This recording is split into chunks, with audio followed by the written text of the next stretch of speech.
All right, we're about to get started. This one's going to be fun.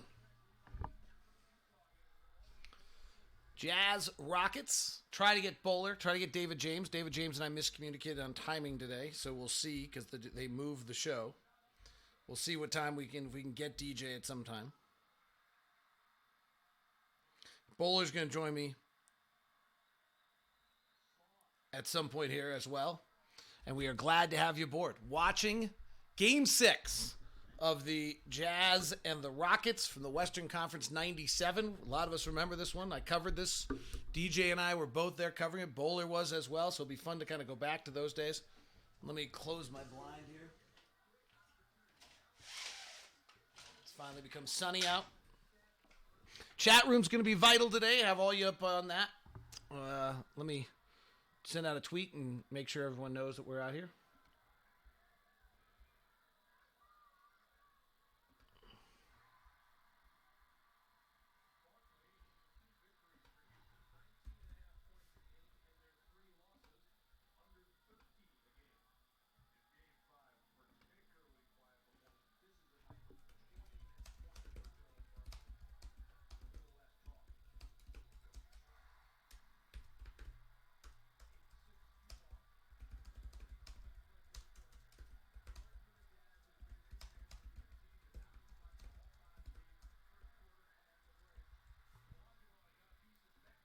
All right, there we go. So just getting started. Glad to have you all aboard. Love the scruff. I actually think I'm going to shave it after the show. I think I'm done with it. I think it's gone on long enough. All right. Hope all's well. Thank you to Orcus. Jay Brown. Actually, it's more than just a go. It's got the whole thing, but it's going to all go. Bill Walton on the call, along with Steve Jones. Drexler isolated left side, guarded by Brian Russell. Oh, and David James is going to join us. Awesome. DJ! I don't have a picture of you. There you are. Let me go switch and bring you in. Here I am. Oh, this is great. I can't wait to have you in here. David James is going to join us here in just a second, so let me just get that set up. Are you watching? I am watching, yes. I can't believe you don't even remember me being with you. I was so hurt the other day when we texted back and forth, by the way. Come on, man. That was like 20 whatever years ago. Should we tell the story as we were like, as I'm setting everything up? So they can't see you yet, so you don't have to worry about that. Okay. So tell the story about what happened between you and I the other day. So I was texting about, we were texting about what we remembered about the game, and I remember sitting next to Bowler. And at the end of the game, I know I went down and got behind our photographer. The guy's name was Bill Cortez. Oh, and I think he took a job. He took a job in Portland. And I told Bill during the last time out, the Jazz had this huge rally to tie the game, and then Drexler missed a shot. I tried to score over Brian Russell, and Russell did a good job, and Malone got the rebound, and they called timeout, right? And they go into the huddle to set up what will become Stockton's shot. And I during that timeout, you could just feel, momentum's a real thing, and you could just feel in the building. I just knew, I don't know who's going to score, I don't know what play they're going to run, but I know they're going to win the game. This isn't going to overtime. I can just feel it. Houston's not going to get the stop. And so I go down behind Bill, and I told Bill, I said, Bill, because photographers will sit and they have these little folding soft chairs they're in, and they got this strap, and you kind of sit in the thing, and it gives them back support. I said, you got to get up off your butt and shoot this on one knee, because they're going to score and win the game, and you're going to have to run out on the floor. And Jerry Carter was the photographer next to me. I said, you don't want the back of Jerry's head. You want to make sure Jerry gets the back of your head. And he got up on one knee, and sure enough, the shot went in. He went running out there. And I remember I was sitting next to Bowler because Bowler's knee was bouncing the whole game. It was just nonstop nervous energy. The knee was just bouncing and bouncing and bouncing. And I remember sitting next to Bowler, who must have burned off 1,000 calories during the game sitting there. And but I didn't remember him going down with me. I was like, whatever happened to Bowler, I wonder. And I'm like, And then you're like, dude, we went down together. You do not remember that? Come on. I was standing there in the summit.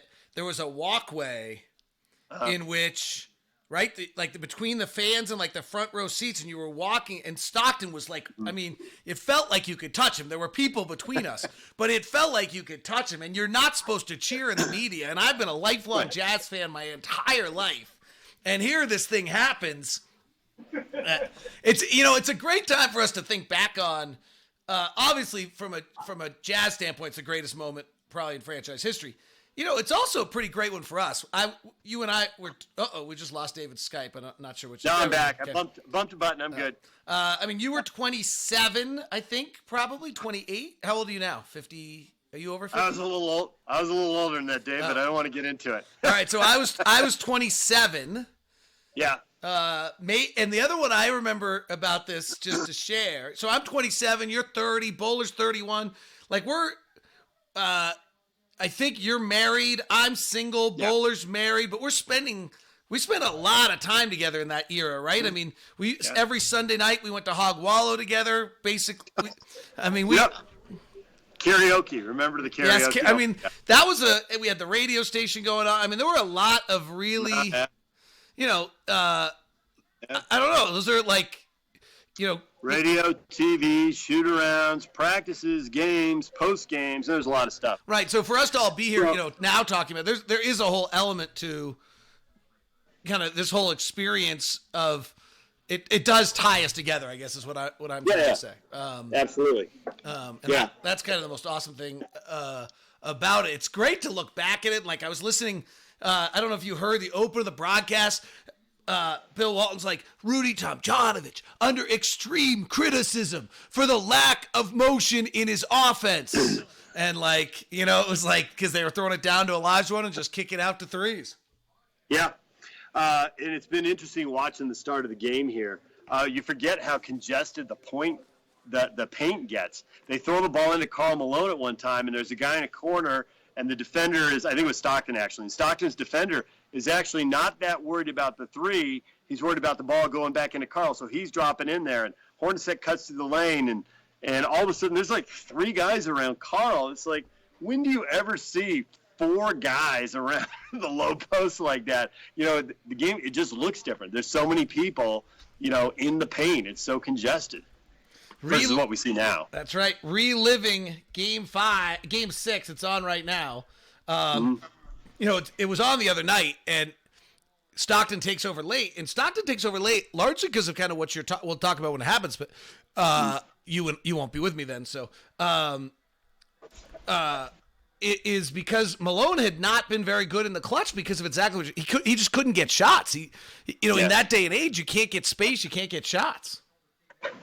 Well, I think they also found that by running the pick and roll, they could make Barkley defend Stockton. And I think they tried to stay close in games and then run a lot of that late, and it was working, and Houston was struggling with it. So Jerry Sloan just kept calling the same play over and over, and you'll see how many pick and rolls they run so that Stockton can go with Barkley. Mostly, they put him at the right elbow so that John was dribbling at the hoop. Downhill, as they like to say now, but I don't know if anyone said that then.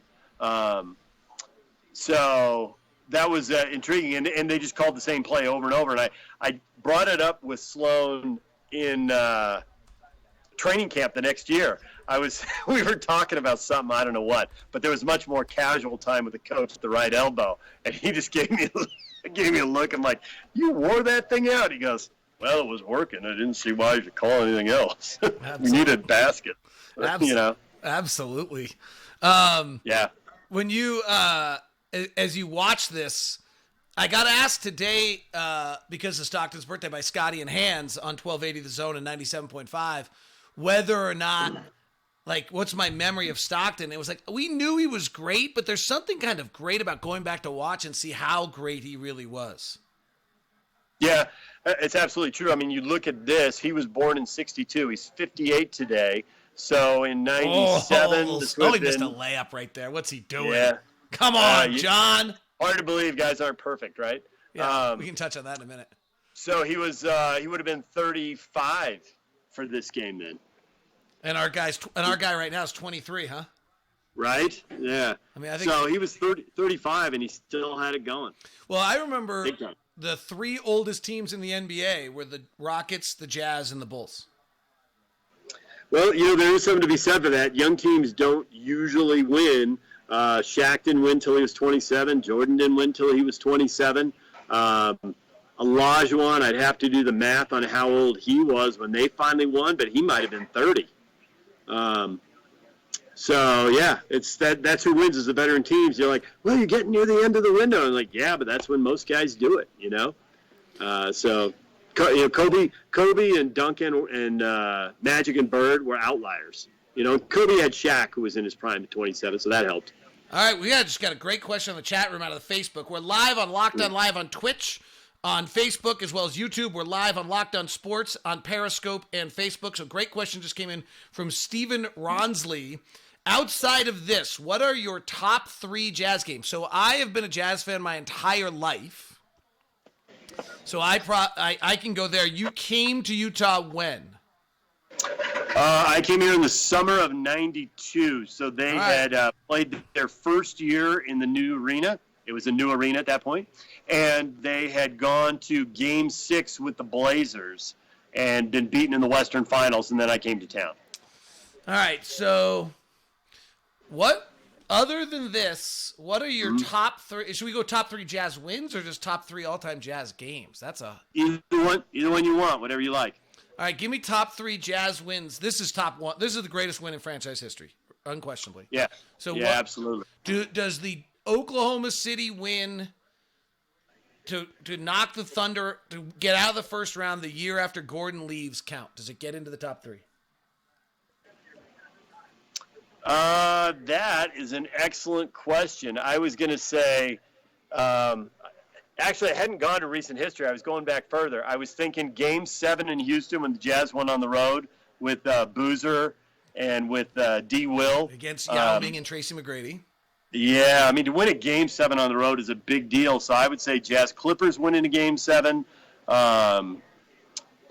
Which they had a lot of player turnover, but that was the first playoff series win for the Dennis Lindsey, Quinn Snyder era. And so I think that gave them, I think probably internally it gave them confidence, and then externally it gave them a lot of credibility. I think both those things. So I think that was a big win. In this era, they didn't win the series, so maybe the game loses some impact. They're going to show, after this is done later tonight, they're going to show Game 3 from 1997 NBA Finals, which is the first finals game the Jazz won. I would have picked Game 4. That tied the series at 2-2. Now, ultimately, they lost. But at the time, they lost 2 in Chicago, and it was a 2-3-2 format, and they came home and went in Game 3. I mean, the Bulls know they can lose a game in Utah. But when the Jazz won Game 4, it's like, oh, my gosh, it's 2-2. And Jordan, go back and look. He might have been 2-2 with somebody else, but he wasn't usually 2-2. I know he wasn't 2-2 with the Sonics. I know he wasn't 2-2 with the Lakers. He wasn't 2-2 with Jazz the second time. So that leaves the Blazer series. And I don't think he was either. And the Suns. The Blazers is this series. And that's in Portland. That dominating first quarter. Yeah, that's I don't know that he was 3 or Game 4. That 97 might have been the only time he was 2-2, but I can't guarantee that off the top of my head. And then think about what he does in Game 5. Right. So I think that Game 4 is an enormous game. Even though they lost it, I thought their performance in Game 7 in Seattle in '96, I thought that was just an epic game. Well, I thought that Game 5 was, or Game 6 win in that series, if you're going to go there, they won Game 5. Game 5 or won Game 5. 6 has got to go into that list. Game 6 wasn't competitive. They annihilated Seattle. Everything went right. So that was an excellent game. They won a Game 5 against Sacramento in '99 in OT. That was epic. I mean, they also probably got to go back somewhere in the 80s to those Denver and Dallas series, like the first playoff series win. I mean, those are hard to go back and try to remember. Well, there's something in there, and there's all the playoff failures that are just so painful. An excellent game would be the game where Billy Paltz gets punched by Olajuwon, which was Game 5, and I think Pace Mannion was in that bench group. And they were down, and it looked like they were going to lose the game and lose the series. It's when they had 5-game series in the first round. And the bench unit got hot and went on a huge roll. and they ended up winning the game. And that was so to win a game 5 on the road was like winning a game 7. It was a decisive game on the road. That's another. I learned about that one after I got here. I didn't know about it, so it's not like I lived it and felt it. I think the second biggest win is Game 4 in the NBA Finals. I think this is 1, and that's 2. They didn't close it out, but it was an epic game. That's the one where Stockton throws the ball over the top to Malone for the layup, and Stockton hits a long 3. Now we refer to it as a Steph Curry 3, but at that time it was just I can remember him taking the shot thinking, what is he doing? And then he drained it. He just drained it. Game 4 is the Stockton to Malone pass? I think so. So why are they airing Game 3 tonight?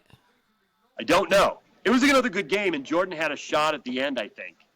Oh, I think he had a shot to tie at the end of Game 3. But I'm a little fuzzy on it. And I may have mixed and matched some plays from the 2 games. Maybe we'll see some of these plays. And what I remember is doing a live shot on the curb out in front of the arena. And I remember people were driving up and down, hanging out of their cars, honking and yelling and carrying on. I'd never seen anything like it. I remember thinking, wow, this is how people are when it's 2-2. If they actually win it, what is it going to be like? Of course, you never found out, but it was a crazy scene outside the arena, even an hour and a half after the game ended. It was nuts. We did everything as a playoff game there. There's probably 1 or 2 games it's those regular season games where they beat the Bulls or some I can think of a couple of them. I think the Denver comeback, 95 or 96, the night before Thanksgiving when they're down 36 and they rally to win. That should be up there if you're looking at regular season games. 89, the Jazz go on they're down 7, I think, and they went on an 8-0 run to finish the game. Maybe they were down 6 and went on a 7-0 run. And Stockton takes an inbound from Thurl and goes about 60 feet to beat the buzzer. And that's an epic game. The triple OT game the year before I got here, 91, that was an awesome game. We've had some great stories today since I've been live streaming for like 5 hours with more to go. But, I'm in Summit County, and we see that bucket by Hornacek right there. Nice job. Double pumping and hanging. Phenomenal. Anyway, go ahead. There was a great play late in the game, in the Denver game, where Stockton goes and climbs the chest of Mutombo or someone for a layup and a foul, and I was like, hey, Donovan, Mike Conley, you see that? Like, that's what we got to do. No more floaters.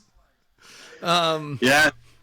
But so Fredman told a story about the Stockton assist record game. That really? Hornacek is on the bench with Malone, and Stockton's out on the floor, and they're in their regular, and he gets to within like 1 or 2, and Jeff is like, Jerry, Carl's ready. Jerry, Carl's ready. Jerry, Carl's ready. And if you actually now rewatching the game today, he gets like a flurry of assists, and he throws an outlet pass to Tom Chambers in a little bit of traffic that gets knocked away and off Chambers out of bounds. Had Chambers caught it and laid it up and in, Malone wasn't in the game. It would have been the record breaker. Malone checks in at the next whistle, and then they run that play with that kind of turnaround swivel jumper that we've all seen for the record. But that was kind of a crazy story about the fact that he of kind of the inner workings of like Jerry's so into the game and all the players know what's going on, and Jeff's like, hey, can we get him back in the game? Yeah. Do you see that play they just ran here at the end of the quarter? That was ahead of its time, that pick and roll and kick it out to the weak side for 3. That actually looks like what basketball looks like now. And Howard Isley was running a pick and roll there, and he threw over the weak side. The shot was way short. Maybe he got deflected or something, or maybe it was just way short. Threw it to Russell on the left side. But the pick and roll was on the high post on the right side, and he goes around the screen, and the defense comes, and he throws it out on the weak side and gets an open 3. That looks a lot like stuff we'd see today. It's interesting that the other one with having Dave Fredman on. We've had Mark Eaton, Thurl Bailey, Dave Fredman all on today. The illegal defense rule. And the getting rid of the illegal defense rules really would change the game. It's because, and even like, we all talk about how the rule, everyone talks about, oh, you can't hand check, you can't do this. Yeah, except for Stockton and Malone, you watch them run a pick and roll. They have so much space because of the illegal defense rule. You could never run a pick and roll on the side in this day and age and ever have the kind of space that they have. It's pretty interesting. Yeah, that was one of the best rule changes ever. And I know there was a little debate at the time, but that was great. It's the way the game flows now is much more interesting than throw it into a guy in the low post and have him dribble and back in and dribble and back in and dribble. I mean, that's not fun to watch. This is way better. So the other great story that you'd love was Thurl was telling about how he kind of took John under his wing like right away, and they became really tight. And John held out for an extra $5,000 when he first came because he didn't think he was going to make the league, and so he thought every dollar was really important. And and I said to Thurl, I'm surprised, he was top 15 pick. Like, I'm surprised he didn't think he'd make the league. He goes, he didn't turn the heat on in his apartment because he was so frugal trying to save money because he didn't think he was going to make the league. So he would turn the heat off every time he left the apartment and then turn it back on when he came in. Squeeze a buck, baby. Depression era mentality right there. Little Jack and Dan's like rubbing off on him there, you think? Well, I grew up around my grandparents, and they would do stuff, and I'd come home. All my grandparents lived in San Diego. My mom's parents were a couple blocks away when I was in elementary school, and my dad's parents were across town. They're 20, 30 minutes away. But we spent time with them. I'd come home, and I'd tell them a story. My parents would go, Depression era mentality right there. My grandfather, boy, he held that his whole life. It'll be interesting with everything that's going on now. What will kids now hold on to? I think the stuff that happens in those formative years matters a lot. You're a teenager and something like that happens, it stays with you. Yeah, I think. Well, we'll see whether this is the item. Right. This is. I think I have not quite figured out what the impact of this is going to be on our children, but I would have to say that it's going to have some impact on our children. Yeah, I've got an aunt and uncle who are in their 70s now. Actually, I guess my uncle's 80, probably 80 now. And they stayed with us. They were driving cross country doing the baseball, hitting baseball stadiums. And they stayed with us. And my aunt was saying to my daughter, who's 17, that we were talking about 9/11. She said, when I was a kid, the Kennedy assassination was a big deal. She was in her 20s then. And she said, there'll be something like that everyone your generation will remember. I wonder what it'll be. I think everybody's going to remember this, out of school for weeks at a time and all that stuff. So, well, we've had three probably. 9/11, 2008 economic crash, and this. Yeah. And the core on all three of them is that they bust up your stability and foundation of the life you know. Yeah. Yeah. So that was what Kennedy was to them, right? Yes. Changes everything in an instant, right? Right. Then back to the second quarter, a 23-21 quarter. Do you know off the top of your head how many times you've called a 23-21 first quarter this year? Not many times anymore. Yeah, right?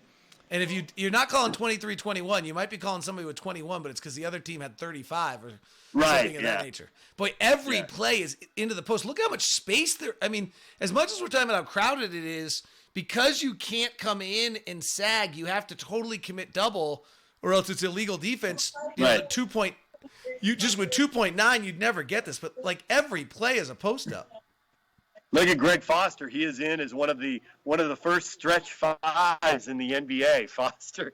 And then Foster moves straight out to the 3-point line. Right. And there's a key.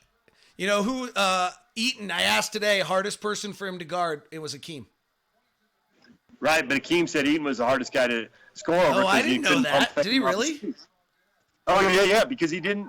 Yeah, Akeem was like, whatever he's listed at, I think he's in the 6'9", 6'10" range. Yeah. So he's 5 or 6 inches shorter than Mark, and Eaton was very good at staying on his feet, having the arms up. So that was a lot for Akeem to shoot over, but he never had him off his feet where he could, jump into him or go around him, get a foul, get to the free throw line. It was tough. Mark had the size advantage and played it smart. Orcus at Twitch says, this is great. Thank you very much. Appreciate it. Mad Max 11 Utah Jazz at YouTube says, hi, man, I miss the Jazz. We agree with you. We would rather be in the arena getting ready. Well, tonight I'd be in Dallas calling a game right now. Yeah. We'd be coming back for Atlanta and Chicago. We would have just swept the Lakers and the Spurs. We would have won. In fact, I'm looking at it. I think we would have won 7 straight going into Dallas at this point. You would have swept the Lakers, huh? Yeah. All right. Might as You would well. have beat them twice in 3 days. That would have made some news. Might as well. Oh, Stockton got stripped there. I don't know if you saw it, but Drexler just dribbled into a step back three. Oh. That's another thing that you didn't see a lot of then, and you see a lot of B. now. Russ with a big steal. Yep. Oh, behind the back to Shandon, who blew a gimme. Missed the layup. You forget how much Russell, Anderson, and Isley could change things when they were in the game together. I think we'll see a little bit of this game, but 97 is just starting, 97, 98, maybe into 99. I'm trying to remember when Shannon left. The Jazz played a different tempo. They would really put the pressure on the perimeter, look to get steals, deflections, and fast break the other way. It was they could really change the tempo when those guys came in together. Stockton's in right now. Isley isn't in. So it's interesting. Isley and Anderson kind of match what the Jazz have been able to do with the Joe Ingles and Royce O'Neals. Right, it's the second round draft picks. You play a distinctive style system, and because of the fact that you have a system, you can go get players that had frailties or something that made it so that people weren't interested in them and make it work for you.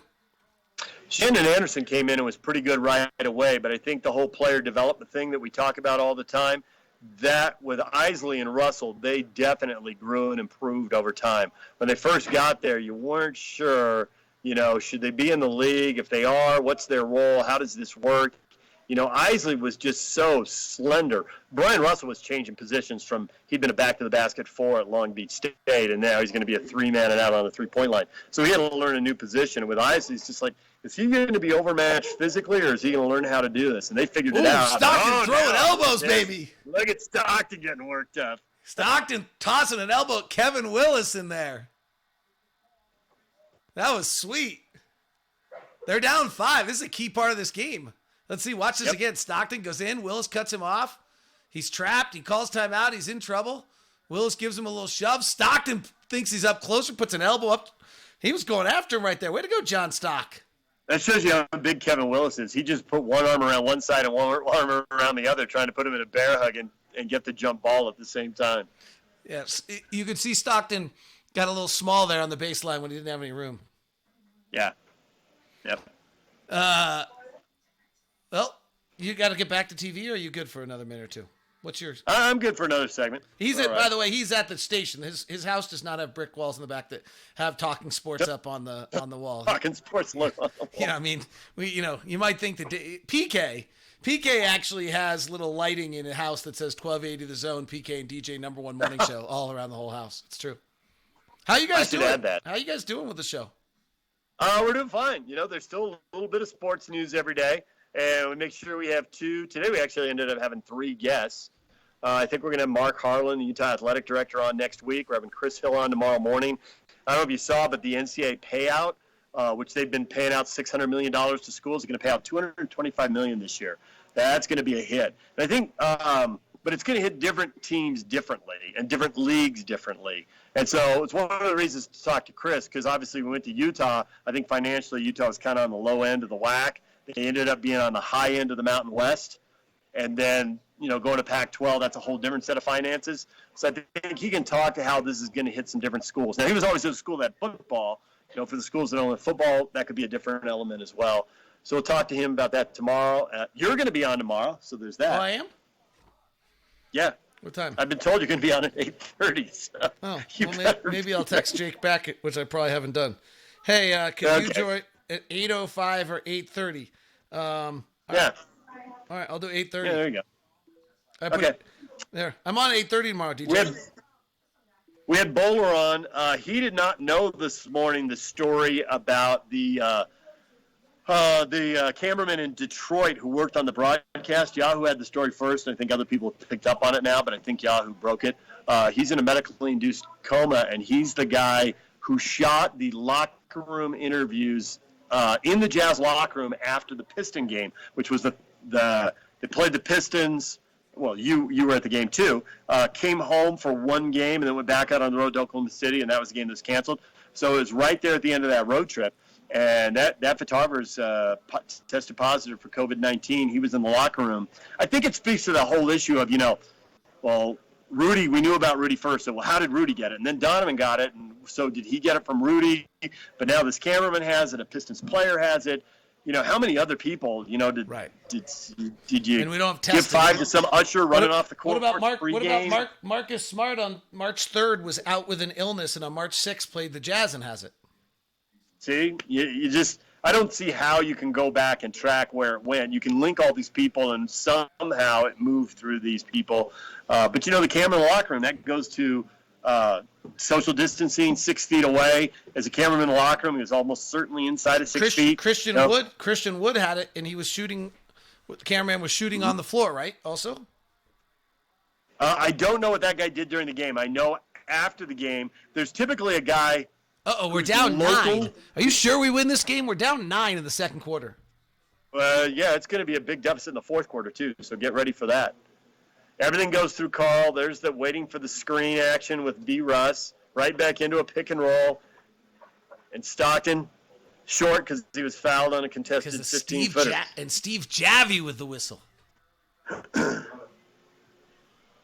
How many contested 15-footers do you call this year, Dave? Not very many. Well, a few more than I wanted early in the year, but not very many. Right. We don't run the pick and roll. We don't run the pick and roll inside the 3-point line very often anymore.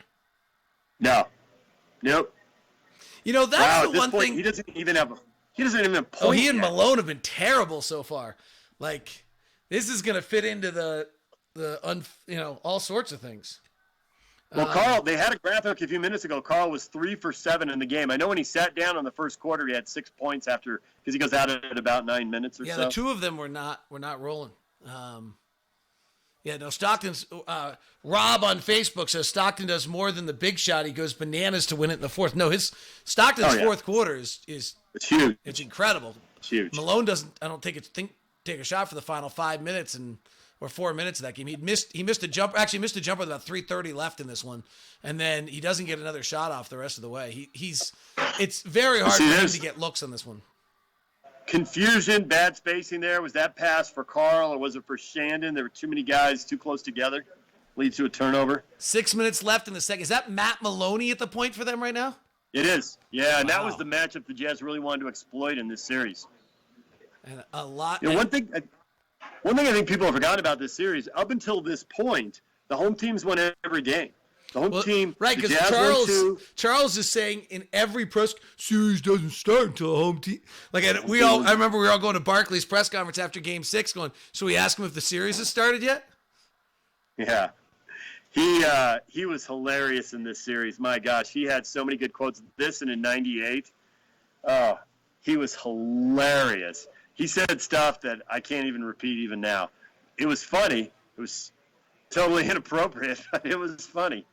My gosh. So the thing is, the Jazz had almost won on the road in Game 4, and Eddie Johnson hit a shot at the buzzer that sent the Summit into a free in the game. Hornacek saw a chance to double team, but he had to leave Eddie to do it, and they tried to pin the ball on the sideline, but they got the pass, and Johnson just barely beat the buzzer. There's Barkley in transition. Look at him running. It was Big Charles. We watched the All-Star game earlier today. It was Small Charles. Yeah. The All-Star game was incredible only because Jordan moves so much differently than every player on the floor. There's modern basketball right there. Yep. Pick and roll into a 3 on the weak side, and B. Russ missed it. Yeah, you're never getting that 3 right now.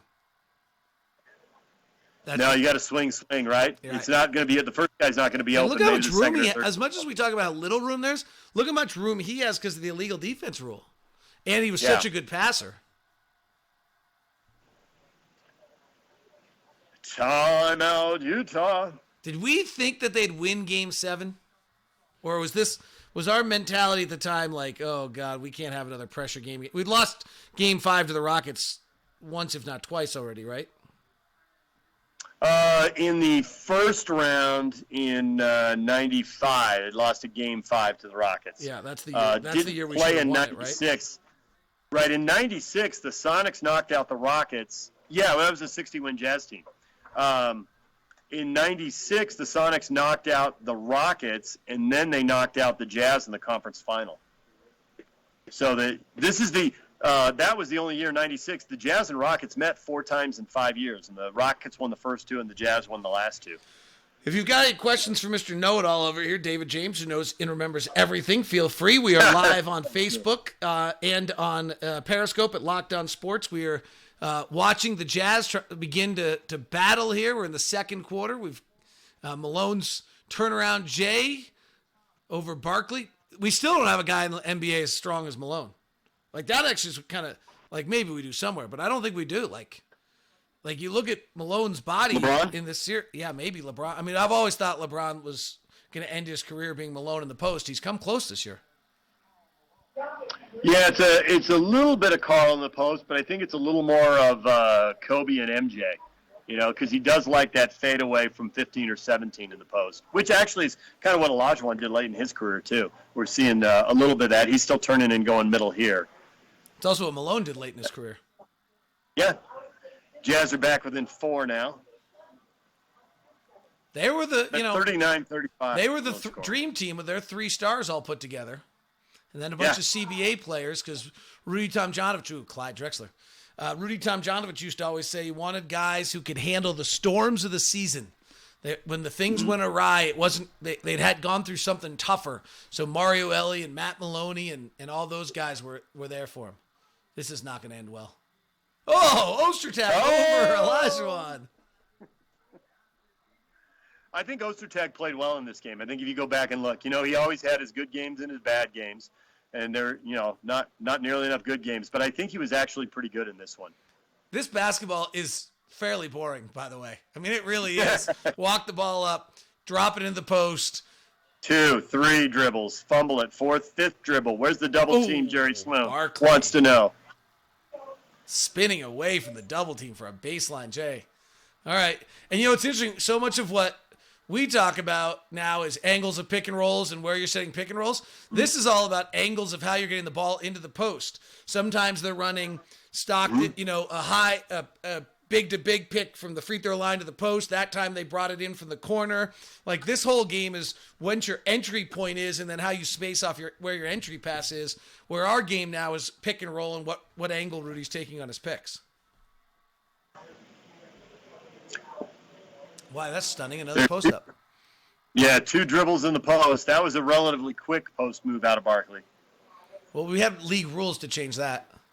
So this is going to be cross screen to get Malone the ball. So, I mean, it's just every single play is just a slightly different version of the same thing, which is no different than we are now because everything's a pick and roll. Right. Matt James from Facebook wants to know, what position would Malone play in the modern NBA and what would his game look like? I assume that he would become a stretch 4. But, he did play a lot of center late in his career. Maybe he'd be the one guy inside, kind of nice pass. That was beautiful. The one, maybe you surround him with 4 3-point shooters and let him drift out to 17 feet to open up. Because he did really get good from the high post later in his career. Became a good passer. I don't think he's Draymond Green point guard-esque of that level, but could he play the 5 defensively? Depending on who he had to match up with and what the other team looked like, how small would the other team try to go? Right. I think the other one that would be interesting is in the switching game. Would he be good enough? He'd probably be good enough in the post with this skill set against smaller guys to go to damage people down low on the switch. If his body's, I just don't think his body would be the same. Oh no, Ostertag sprained ankle. Yeah. What's interesting is watching that fast break there is this is in the era when they're dropping 2 and maybe they're starting to drop 3 guys. Now most teams will drop 4 to prevent that very fast break they just gave up. That the odds of you getting an offensive rebound in a bucket are lower than your odds of giving up something in transition. Ostertag sprained knee and has re-injured it on that play. But look, there's 3 guys there within 5 feet of the baseline, and that gives the Rockets a chance to run. Oh, Jim Gray. Never see that now. Old Jim Gray. He didn't like media. Jim Gray was quite some. Oh, Stockton all the way to the rack. See, that's where they fear Malone enough that there's no one at the rim to block the shot. Because if Carl goes up to the high post, it goes out to 17 feet, you got to stay with him. Look at this. Look at just, you'd never have an isolation like this with no nobody coming and no room. Like, you just wouldn't have it anymore. It's crazy. Good play by Barkley. Out to Maloney. Missed it. Foster. Flat. I tried to reach Craig just recently. He's with Atlanta as an assistant coach. Oh, yeah? Yeah. Ooh. Oh. Malone to beat the buzzer. Malone to beat the buzzer. All right, we're at halftime. Tell me how you think this game finishes. What are you seeing here? The Jazz will take a little time to figure the Rockets out, and then Jerry Sloan, like a football offensive coordinator, he'll think, what's my go-to play in the big moment, and he'll run it about 6 times in a row, and they'll win. There you go. The MVP with the delivery. The backboard didn't light up in those days. Now the whole backboard lights up. The light. There was a light behind it, though. Yeah, there was one bulb, but now it's the whole thing. Well, that's called progress, my friend. Exactly. That allows you to actually know whether the call is right or not. Right. There was another one I was watching. We complain about instant replay all the time. Reggie Miller's legendary 3 against the New Jersey Nets to force overtime was like a second and a half late. Oops. It wasn't even close. And yet there's no instant replay, and you could totally tell. It's like, okay, we need. And it was funny because the commentators, it was Mike Breen and Jeff Van Gundy, I think, and they're like, we've got to get replay into this league. Now Van Gundy's like, every time there's replay, he's like, he's having a catastrophic reaction. Wait, oh my gosh, I just looked outside. It's gorgeous out now. I think they need to get to the point where anytime they go to replay, they go straight to one of the commercial breaks and knock it out, because then the people won't notice. There won't be as many stoppages. Now, when you get down, in the last minute of a game, you've played all the spots, so it doesn't have that same impact.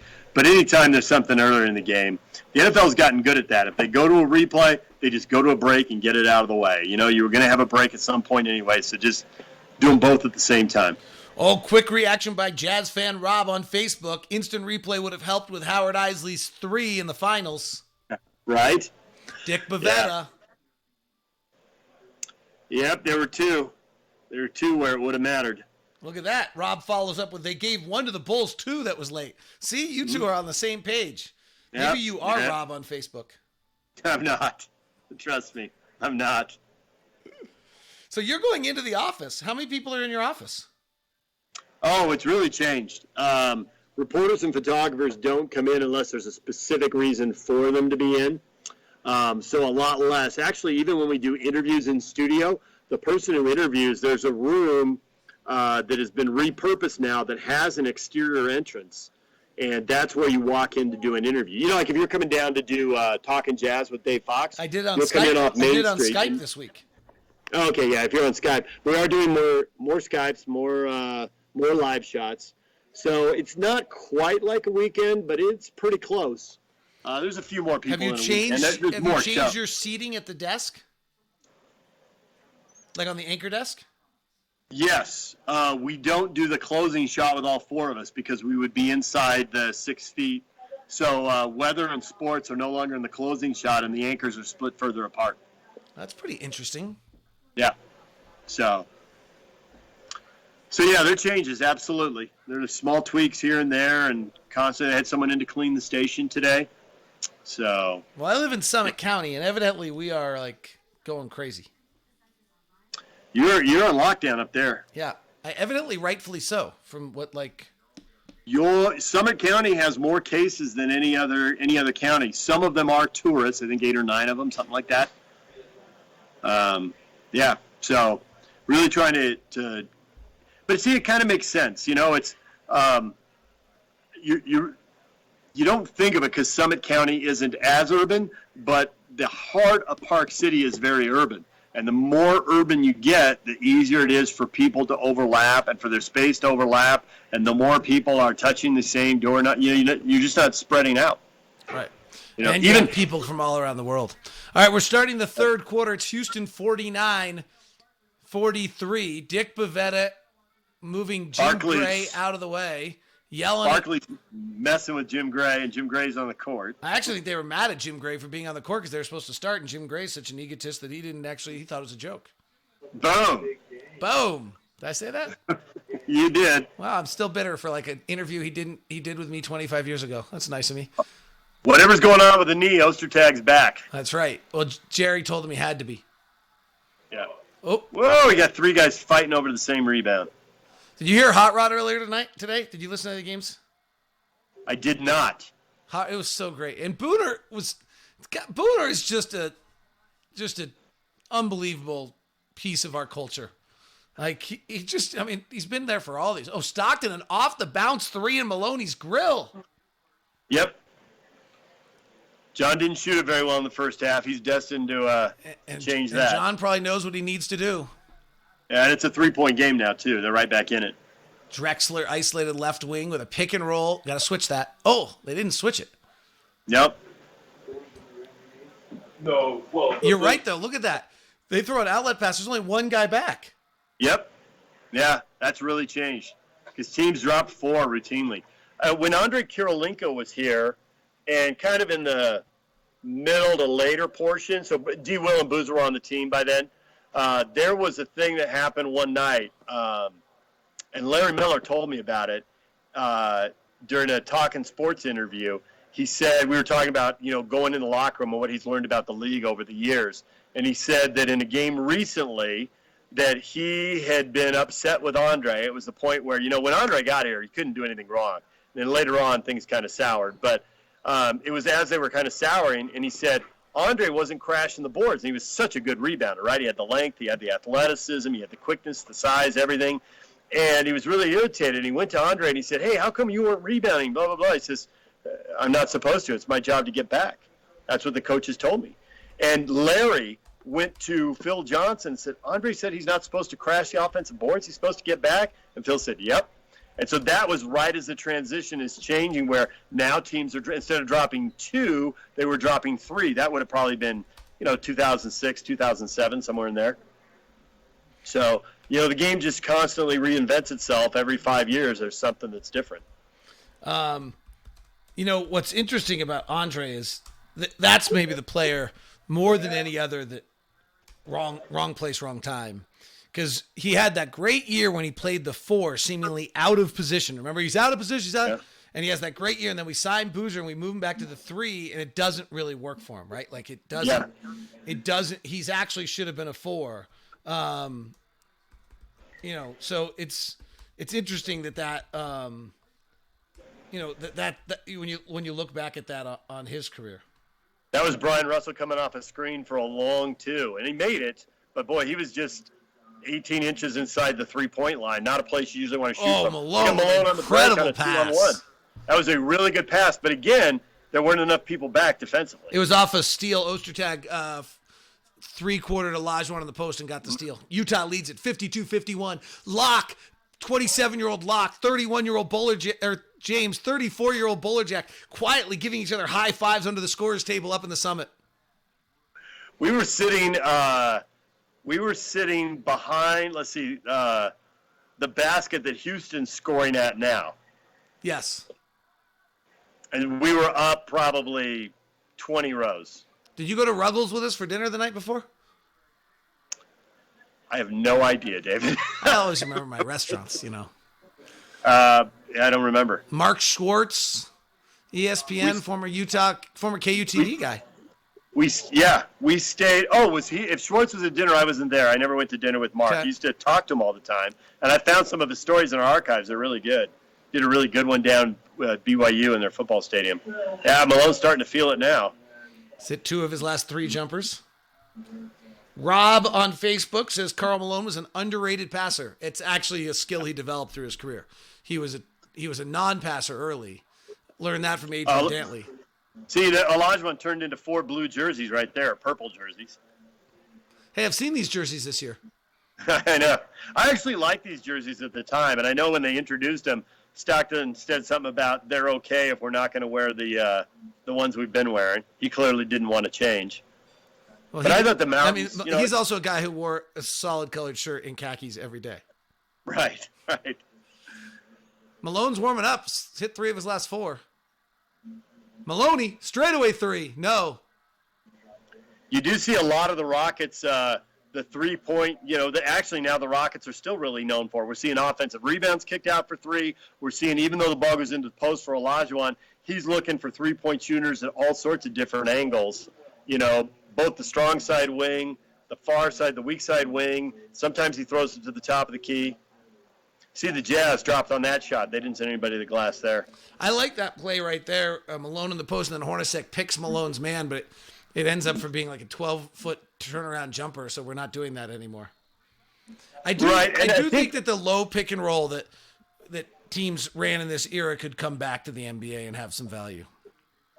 I think that screen from Malone when he caught the ball in the post was something that they put in for that series. They didn't run a lot of it, but Carl would go to the block and he would turn over his left shoulder into the paint. He would never drop step.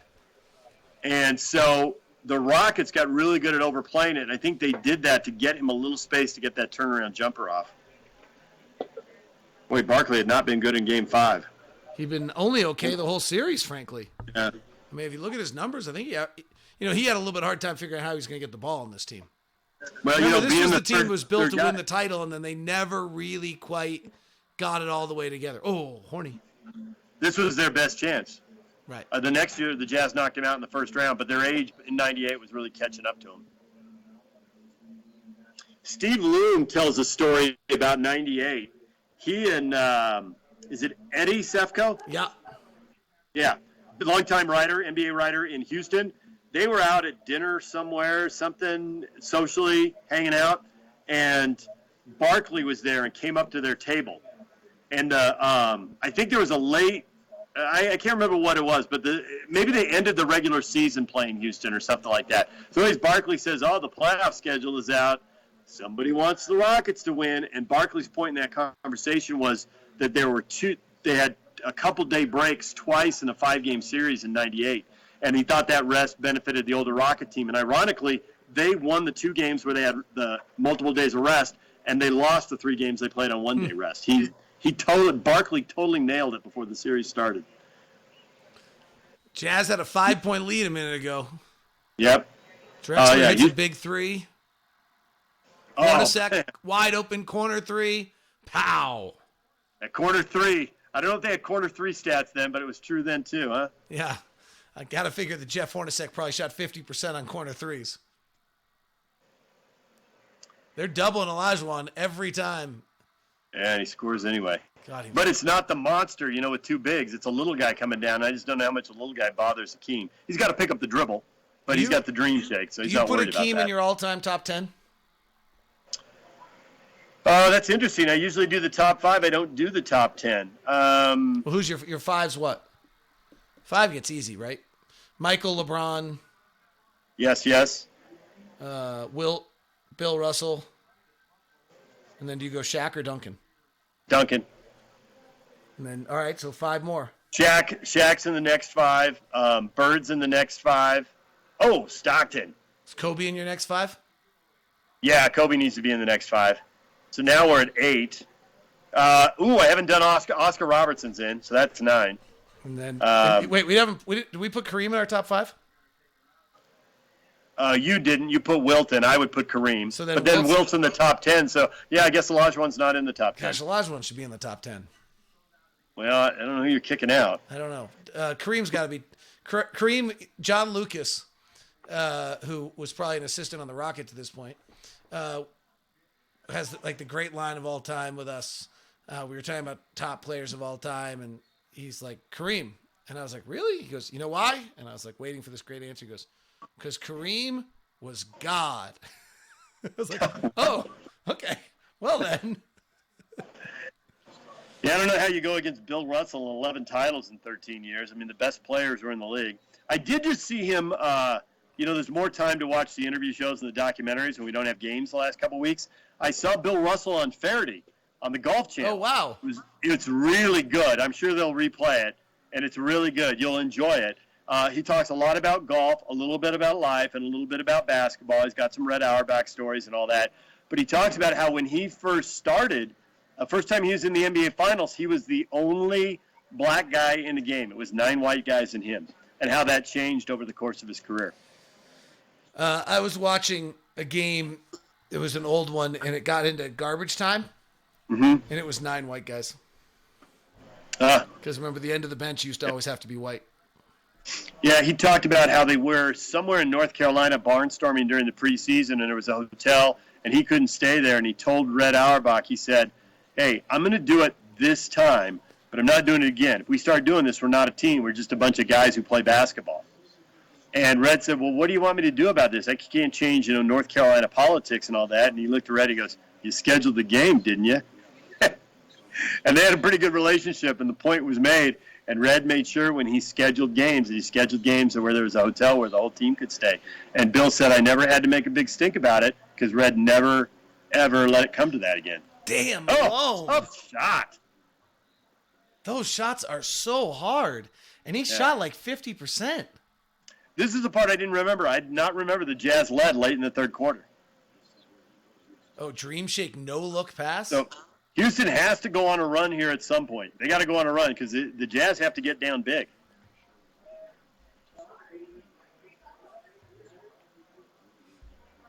You and I are we're just going to watch the whole game together. Bowler was supposed to text me at some point, but he had something he had to do, so I don't know. Hopefully he doesn't think I'm going to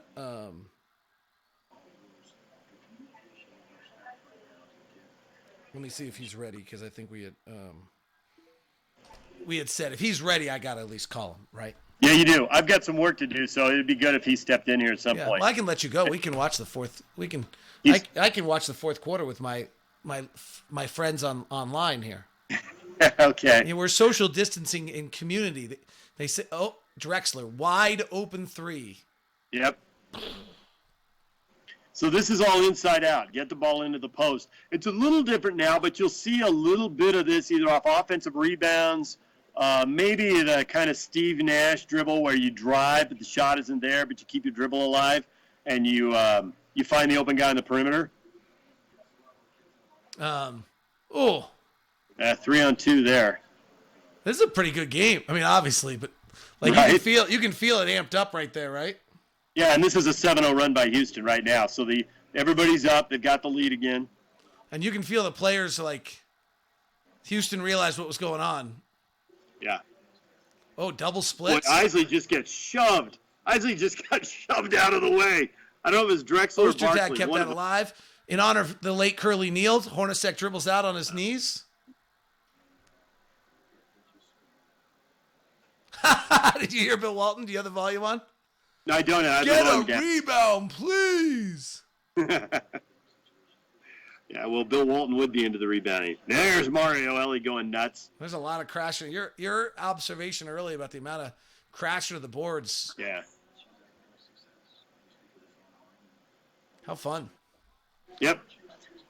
All right, I better hit it. All right, have fun. Thank you so much for your time. You're very kind, very appreciative. All right, thanks, David. We'll talk to you. Okay, bye. He is the fabulous David James. We are still live as we get ready to head to the fourth quarter.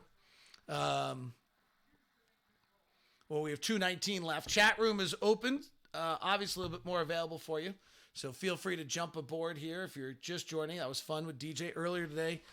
We watched the other Jazz games together, and we'll continue to do so. The Jazz play the Bulls later tonight for Game 3 of the finals. So we'll share that one a little bit while the fourth quarter coming up here, getting your thoughts of what's going on. Hopefully everybody's staying safe. Please social distance. Things are in Summit County sound like they're a little nutty right now, and so we're not that far away from you. So hopefully I saw the Salt Lake cases were not progressing at any crazy number, but that Angela Dunn said that we're still, could be 2 months away before we know we've really got under control, which is daunting. But nice to see all that. Here's Craig Bowler. Bowler! Hey, bud! All right, let me switch you over, get you onto the... Oh, I gotta eliminate that ugly face. I mean, that beautiful David James, and load you up. DJ and I just actually hung out for an hour. You've joined the perfect time. There's 2:31 left in the game. It's gotten heated. The Jazz have lost a 5-point lead. The Jazz were in great shape. Then the Rockets fired back. And now, there you are. It's kind of So fun. I'm gonna watch this game with the fans, right? Yeah, we got fans on, and they can ask you questions. We're live on. Excuse my cough. I think I've only been talking for 12 hours today. I think I'm probably allowed to cough. I gotta change your. It says you're David James, and you're not. We had young Morgan Freeman on earlier today. Do you have anybody you want to be? But that was, young Morgan Freeman was what we put under Thurl Bailey when he was on. Oh, that's funny, man. By the way, Bowler will be on in 30 minutes on Facebook Watch as well. So we're all double dipping because the Jazz have their show coming up as well. So we move into the fourth quarter here, though, with Bowler. So DJ and I were remembering sitting up all together. Yes. How old were you in '87? Oh, that's a great way to start this. Let's see. No, I mean, because we're 97, right? 90, yeah, 97. 23 years ago, so I was 39. Oh, so you were older than I thought. So I was 27. He was like 30. I mean, we were kind of sharing with everyone that there's a whole element to this of how much time we all spent together. Oh, right? yeah. Like, we were pretty close. There was like, was it March Madness that year or the next year you get hired by CBS? I was hired the next year in '98 when we went down to the Final Four in San Antonio, and Tony Petitti and the CBS executive crew were there, and that's where I was hired and made the decision to leave KSL. And that was right after, then right after we go to the finals again, back to Chicago. Crazy. So buckle up, Bowler, now with us here as we continue, and your questions are open. But Jazz Nation, hello. Mad Max 11 at YouTube says, "What up, Bowler?" Kelly Billis says, "How are you split screening this on here?" Because I'm like a technological master. He is. Kelly, I'm in this little box in the corner of my computer, and all I see, I see David's face frozen with a headset on. Yeah. But that, I think, is your Skype photo. Yeah. But I hear him clear, as we all do. Jay Brown 24/7 says, "Tell Bowler, rock, chalk, Jayhawk." Yeah. Well, there's another version of that, as we all know. Yeah. I guess we're on the internet. You can do whatever the heck you want. Rock, chalk, chicken, hawk. Yeah. Hey, Hoster Tag. Yeah, we're back. From commercial. Right. Let's dig in. 2:30 left. Man, the fact that Mailman shot 50% with the shots he's taking, like, they are tough, man. They are crazy. You know, it's amazing when you look at this, too. I'm looking at the box scores. Barkley's at the free throw line, David, is that really the starting five produced the offense. You would agree, because there was only 5 points that was manufactured by Shannon Anderson, and Howard Isley had 5 points in this game. And as we look at Sloan. Yeah, my man. Jerry, by the way, Jazz fans, he'll be 78 this coming Saturday. So make sure you give a shout out to Jerry Sloan. Yeah, absolutely. Sorry, I'm texting Hornacek right now. So you've lost my attention first. No. Tell Jeff. Is he going to jump on with you later? Hope so. That's what we're trying to figure out. That'd be awesome. Tell him I said hi. I haven't seen him since we were in Phoenix, and we sat down and had a cold beverage and had a great talk. You know, Howard Isley was a pretty quick guard when I look at him, and you know, it was tough for him, David, I thought, to really find his niche, and who could behind Stockton, right? But he was the one who always, like, I remember Gordy Cheese used to always say this to me: very few players ever got better in the playoffs, and Howard Isley somehow always got better in the playoffs. Like, he had a moxie to him that was just a little different than everybody else. I liked his dribble drive, using a hot rod superlative there, but he was able to really, I thought, test the waters in the paint, back it out. He had some outside shots that he could hit, and a great guy. I like Howard a lot. Do you remember at all what our mood was? Like, was our feeling, oh no, we don't want Game 7, having lost to the Olajuwon so many times in the past? Was there a real dread kind of to this? Like, oh gosh, we've got to find a way to win this game? Yeah, absolutely. I remember this so well. I'm looking at the clock here. David, help me out. We're about what, less than 4 minutes left in this game? No, we're still third quarter, so it's Okay. 1:30 left in the third. So we're all still kind of huddled up, and we're making some side comments here. I remember this well. I have about 4 minutes left in the fourth quarter is when we kind of trickled down. And I remember watching the shot from behind the basket about 10 feet to my right.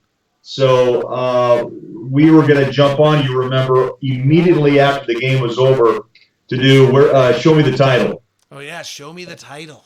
Show Me the Title. And that just brings back such fun memories. I'll have to look in my office. I know I've got a poster of Big Dog with him barking. Could you imagine in this day and age them allowing us to have players after games as our... We were setting up at the very end of this game, and then we stood back to watch the final minute, and that's when Stock, of course, will hit this shot as we're looking into the future here. But there is no way in the broadcast world every player had his own show after games. The Big Dog, and I'm trying to think, David James and Dave Fox. Fox had Adam Keefe, I believe. Yeah, and I think Greg Foster was doing something for Fox 13. Yeah. Under the bleachers. There's Horny with his patented wipe of the cheek. Was Fox 13 Ira Cronin at the time? Who was Fox 13? Let's see. Ira went with me to the Olympics. He may have made the jump. He may have. I know that Runge was there, right? Oh, yeah. Runge was there. Runge time. But there was just all sorts of different. I want fans to know that was, for me, and I think for you, you were foothold in the community and in the broadcast industry. But that was kind of for me a golden age where sports had such an impact. Why? Because of this franchise, the Utah Jazz, the personalities that went with it. That's a great drive, by the way. Hornacek, love that guy. Bottom line, too, is that Rick Majerus was making noise up on the hill. And BYU, even though they were about 12, 13 years removed from their national championship in '84, Lavelle's mystique was still very much intact. And Utah was beginning to make a little noise themselves. And it was really a fun time. Hal Erickson on Facebook says, "You guys are great. Bowler, you are the best. Hot Rod would be proud." That's a great compliment. Thank you so much. Thank you. Stockton back in for the final play of the quarter, and it'd be interesting to see if they score here because Jerry didn't usually do this, so he's trying to steal a point. Let's see if he gets one. I'm trying to see if he's glancing at. Here it goes. You just talk about little coaching moves that make a difference right there. How about a precursor to come on that bucket? Wow, that's a big one. Like little tiny things you only notice when rewatching the game. Stockton usually did not play till opening up the fourth because there was a whistle. He ran Stockton in to take the fourth quarter, and Stockton rises up for a straight down the barrel three. That's epic. You know what? Assassin is the best definition lock I can come up with. And, we had this discussion that you're going to see tonight. If you want to flip the channel later tonight to watch the Headband Joe rerun on AT&T Sportsnet Lock, we talked about what would Stockton be in this world of basketball today. I don't think any fan could even not imagine him being a prolific three-point shooter. I mean, what we just saw, confident. I mean, he wasted no time to drill that thing straight away. Well, what's interesting to me is he's getting all these threes off the bounce. Yes, yeah. That's the most difficult shot in our league right now. Is that now defenses are just so different. It's been DJ and I kind of beat it to death, but it's just incredible to watch. The illegal defense rule actually gives. It's interesting. The mantra we hear all the time is, "Oh, it's so physical then, and you had no room." And actually, watching it, I feel the opposite. Not the lack of physicality, but the illegal defense rule meant that if John and Carl wanted to run the pick and roll on the side, they had a ton of room because nobody could come over. Right. I just hadn't realized until we were rewatching these games. Now you can't run a pick and roll on the side because they bring a third guy over and blow the whole play up, so everything's got to be kind of a high pick and roll. Yeah, no, Jerry was, again, he knew what was going to work, and again, as I watch these replays all the time with Stockton and Malone, that sixth sense that you have to be really good as a combo in this league, and even more so today. Boom, boom. They knew exactly which way to roll and how Stockton delivered the pass. It was the thing of beauty. Didn't they have little things where, like, if Mailman tapped his side or something like that, didn't they have like little signals they gave each other? Oh, yeah. Yeah, I mean, it was like this. I remember Carl always touched the hip or his thigh. He'd give him a little nod, and the way that he kind of set his feet, he told me Stockton knew all the tricks. He knew which way he was going to roll, and then Carl knew where the ball was going to be at a high or low level off the bounce or a little bit up around the numbers. And remember, Carl had hands, and Stockton had mitts. Stockton could handle that ball as well as anybody for his size. And may I say, David, pound for pound, the best point guard to play this game. Okay. Hey, that's been an ongoing debate for my entire career. The guy I'm enamored by his toughness. You're asking me are you setting me up on his birthday to try to quibble with this? Well, happy birthday. I can't do that. It's his birthday. And the pound for pound is the whole thing. But I honestly, even pound for pound, Isaiah Thomas has a pretty good argument. That's hard to quibble with pound for pound. You know what's David? But David, remember though, he is supposedly always will be marked as the dirtiest player to ever play in the NBA. That can only be a compliment. I think he takes it as that, right? Right. He ran through more picks and took on bigger opponents than anybody I can think of for his size. And he usually he did take a beating, but the beauty of his game is he always came back and he said, "Bring it on, let's do it again." Here's the crazy one, and this is a tribute more to Magic and Isaiah as we open the fourth quarter with the Rockets leading at 71-70. I have a suspicion the Rockets will stretch out to a lead here. Do you really? I do. I think so. I think they'll get a lead. Here's the one about Stockton that we all know how great John was. So this is not a criticism of John in any way, shape, or form. This is more of a tribute to all those around. In all of his years, he was only first team NBA twice. That's right. Yeah. Right? So that's like, like how great was Magic? How great was Isaiah? I'd be interested to look at who all the other first teamers were the whole time. But the beauty, David, though, he's one of the top 50 all-time players. Right. Did you watch? You probably remember this off the top of your head, but they replayed the All-Star game. The starting five for the West was Stockton. Shoot, now I'm not gonna be able to do it. It was only like 3 hours ago. Stockton, Drexler, Barkley, Malone, and Robinson with Olajuwon off the bench. Yeah, how about that? The East was Isaiah Thomas, and that's only because Magic had HIV by then and was commentating the game. Right. The Eastern Conference, and I do think that both of the years in which John is first-team All-NBA are post-Magic, leaving the league. Good hustle there by John, forcing Eddie Johnson off the three-point line into a two to save yet another point we will look back at and wonder about. Though Johnson hits the shot. Nice little push shot. You know what? I'm looking at Greg Foster too right now. He gave Sloan some tough minutes, man. I'll give Greg Foster some props as well. Now coaching with the Atlanta Hawks. Yeah. How about that right there? The step back, bang. Yeah. 73-72, 11 to play. Game 6, greatest game in Jazz history. Locke, real quick, talk about Malone in your mind, because I think he played an extra 3 years, maybe even more, because of not only the power that he had, but in his older days, was the baseline, the straightaway, the 12 to 17 foot range was a beautiful thing for Carl. Yeah, I mean, I think the evolution of his skill set year to year is the signature of his career. That shot we just saw there, 2 dribbles from 17 feet to 15 feet into a pull-up jumper. Right. That he's only doing that in the last 5 years of his career, particularly, playing it with a dribble. I think the signature of his career, obviously his physical prowess. I mean, there other than maybe LeBron, we don't have a player today that's got that kind of size. No. Well, Zion. Carl also pre-LeBron, David. I mean, for a guy his size, and he carried most of his weight up top as the layup goes by. That guy was amazing. And so There are so many great players on the floor right now. It's unbelievable. But getting back to Carl, his body was so well built upwards. He didn't have the biggest of legs. In fact, he taped his ankles, you remember, higher than most to kind of give a little bit of an illusion that his legs were much bigger than they really were. That's why he had such great quickness, good foot speed, but the power to punish was waist high. It was something to see. Yeah. I mean, his evolution just of all the – Stockton. Oh, Antoine Carr flooring Eddie Johnson. There it is. The big dog.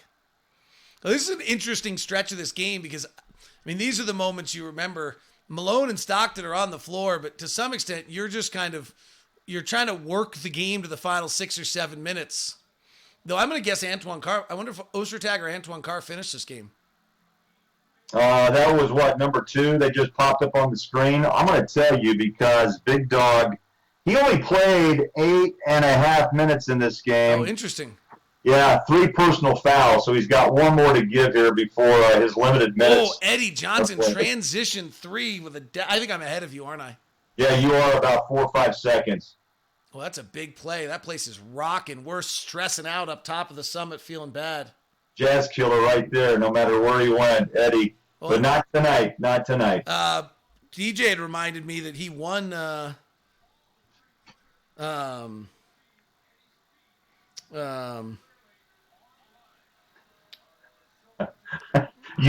you basketball logged? There we go. Sorry, I got the text from Horny. Oh, okay. Horny wants to come on in like 10 minutes, so. Oh, good. We'll do the final 5 with. We'll do the final 5 with Jeff.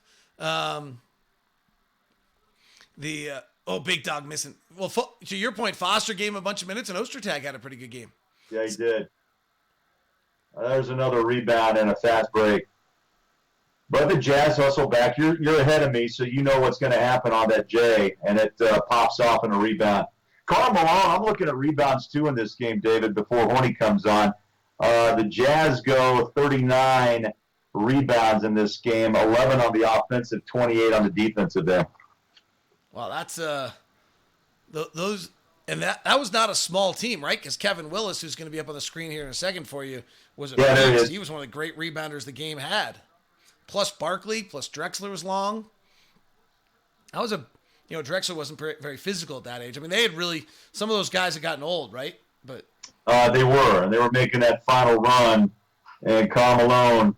I got to give him props too. I mean, you remember the numbers, David. You're a numbers guy to the nth degree. From his free throw percentage is one of the most impressive parts, I think, about his game as he continued to grow. He took it personal. He worked at it. And one reason why he's the number 2 scorer in the NBA all time is because of his ability to knock down free throws. I think he played a few extra years for that, by the way. Yeah, I would agree. Totally. I mean, totally. I wonder if he hadn't hurt his knee, whether he ever could have. I mean, guys, trying to go get to Kareem is a different number, but. Remember what Kareem said? I'll talk to you. When you're. What was the famous line? Yeah, and ironically, he was right? Like, yes, he was. It sounded so obnoxious at the time, but he was right. The final 1,000 or final 1,500 points, then we'll talk. Right. It was something of that nature. I mean, he understood. As a pro athlete, totally understanding the body and what it takes. How tough it is. And that's the thing about Stockton's assist record as well. I mean, even though you've seen some incredible players like a Nash and others, and a Chris Paul, David, look how he'd have to play to nearly 50 at such a high level to even get close to Stock and that assist record and the steals record as well.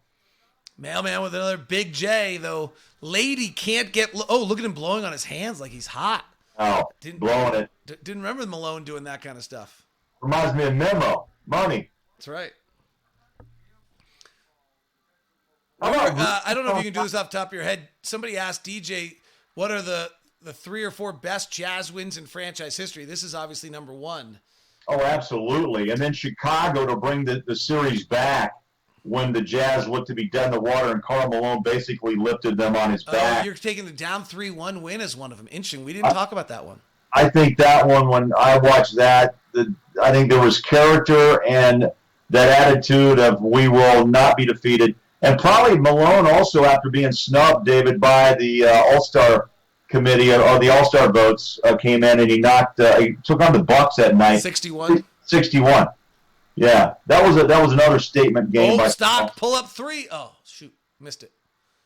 But and there's so many moments. I mean, you can pick dozens from then, D. Will Boozer, all the way now to what we see with Joe and there's Sloan. Just love looking at Jerry, man. He was so dialed in. So dialed in. And I'll tell you what, as you see later, and I know Hornacek's going to join you in a minute, I hope Jazz fans just take a moment again too, David. I never tire of the shot, but also the celebration. And Hornacek was such a big part of coming over in that deal to give the Jazz the bona fide big three with the coach Sloan. And you never saw Jerry really ever smile, celebrate, but this night he will. Well, yeah, that reaction is one of the great of all times, isn't it? And Big Dog's glasses, man. I tell you, you want to intimidate somebody, wear orange or yellow shaded shooting glasses when you're on the floor. I know it's protecting his eyes like Thurl did, and Elijah or James Worthy as well. But Big Dog just had that look, didn't he? You bet. You're the best, Bowler. I appreciate you taking the time. Thanks so much. You got your Facebook Watch show that comes up here in about 14 minutes on Utah Jazz, and then we'll watch the AT&T Sportsnet broadcast of the night with Joe Ingles coming up. As the Rockets sure looking like they're going to win this ball game right now. They're feeling good about themselves. They're all smiles, but things will take a turn. Tell Hornacek hello for me. I will do. And hopefully we'll see him soon when we get back on the road. And David, great stuff. I hope the Jazz fans are having a good time with this. Appreciate you. We'll see you soon. Thanks, buddy. That is the great Craig Bowlerjack, and we will be joined here in just a moment by Jeff Hornacek. You'll have to live with me setting it up and getting that set up. So that's a lot of me, a little more of me than you probably want there for that moment. But let me set that up, and we'll get that going for you. Thanks to Bowler. What a great guy. If you guys could, those of you on, want to text Bowler or tweet Bowler at @BuckleUpBowler and tell him thank you, that would be absolutely fabulous. And I will, I'm doing multiple things right now. This is kind of what we deal with, right? Like we're not the most professional group here. It's just me producing, directing the whole thing. All right. Let's call Jeff.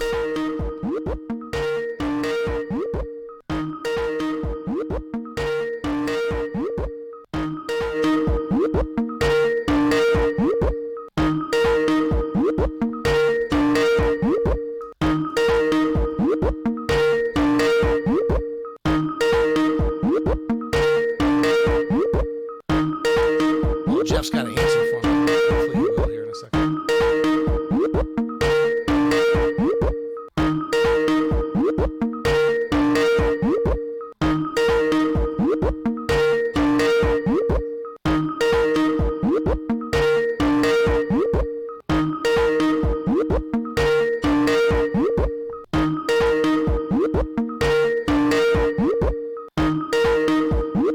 We all know that Skype sound. We'll try him here again in a second. All right, well, we're heading down to the fourth quarter. I will switch that over. This is the end of this. It's going away after this broadcast. It's enough of that. It's silliness. Those 96, 97 years were so magical, says Night. Let's see. I never can tell on these Nightstall, maybe? Jazz should be dead here, says Rob. Thanks, Bowlers, for joining. Says Matt, if you can tweet him at @BuckleUpBowler, that would be super appreciative. Top 5 Jazz players of all time. Stockton Malone. Maybe AD. He was pretty great there for a while. Hornacek. Darren. Rudy and Donovan probably deserve some consideration. That would be my thought on that. All right, let's try him again and see if we can connect.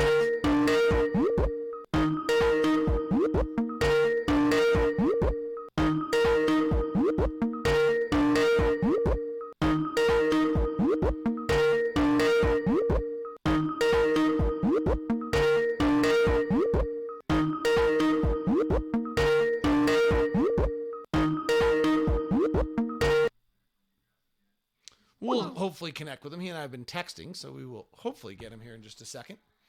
In the meantime, Stockton Malone pick and roll on the left side. Stockton in the lane, left-hand finish at the cup. Oh, man, John. You wish the NBA free preview would actually include watching the tournament. Oh, here we go. Hello, Mr. Hornacek. How are you? Hello, David. You can't. You're not How's it gonna be able. going? I don't think you're gonna be able to see me, but I can see you. Well, I see your face on a little circle picture. I know that's unfortunate for you. But I will. You're gonna be live here right now on our screen. So let me just get that done and bring you up. And what are you talking about? Just the game as it goes on? Yeah, we're just watching. We're rewatching the greatest game in Jazz history. Is this the greatest game, huh? Absolutely. I don't know. You were a part of all of them. What do you think the greatest game in Jazz? Do you go with an NBA Finals win over this one?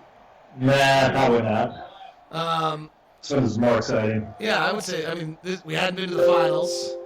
Right. If there's any other, frankly, if this isn't the greatest win of all time, the reaction at the, sorry, I gotta edit you and get you up. The reaction at the airport makes it the greatest win of all time.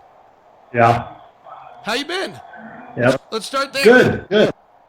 There, I have you beautifully in a little box. You look like I almost know what I'm doing. Almost. There. Well, you're probably better at this than I am. I had to get Abby to put the Skype on her computer to figure it out. I was going to text you later where the family was. Is everybody doing all right? And everybody Yeah, Abby came back from New York a week and a half ago before this all. I mean, it just barely started off. So we said, well, you got to get out of New York. So she's been able to work from here. So it's been good. Okay. How about you? We're Hold good. up at home? We had that whole crazy night in Oklahoma City, so I tried to stay out of it the best I could, and just kind of. I'm now on the other side of the 14 days, so I have a little more freedom. But Summit County, where I live, is completely shut down. We have like a huge outbreak of cases, so we're on shut-in. So there's not much going on here at this point. Oh, beautiful pass from Hornacek to Stockton, but Stockton misses. Ostertag with the offensive rebound. Do you You say you have no game recall, right? We've talked about this before. You cannot remember games at all. Yeah, I remember certain plays, but now, stretches of it, or I knew this game we came back from being down. Then obviously John shot and some other plays, but I don't have that photographic memory where I remember every play that happened. Do you not that like LeBron last year when that absolutely incredible press conference where he like replayed the entire game in his head? Right. Do you remember like the mood about this game at all? Of like, did it really feel like, hey, we got to avoid a game 7 or anything of that nature? No, I felt like I think we were thinking, well, let's go. We have nothing to lose. If we lose this game, we're coming back for game 7 in our place, which. We were pretty dominant at home, so I think we were pretty confident that even if we didn't win this game, we'd win it in 7. A few messages from the listeners and viewers right now. Nightestall on Twitch says you were such a fun player to watch.